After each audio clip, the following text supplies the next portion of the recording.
Magandang araw mga kagabay, ngayon po'y May 20, 2024, araw po ng Lunes. At napakaganda po ng ating ebanghelyo, ipinapaalala nito kung papaano pinagaling ng Panginoon ang isang taong may sakit.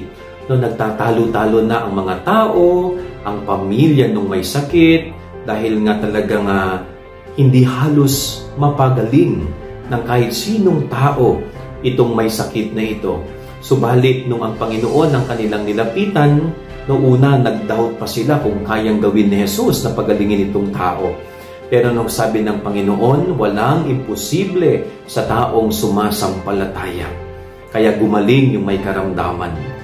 Ito po'y napakagandang salita ni Jesus, walang imposible sa taong sumasampalataya.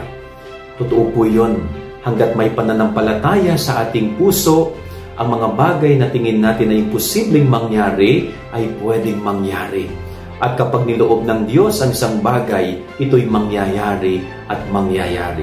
Ibig sabihin, walang imposible sa Diyos.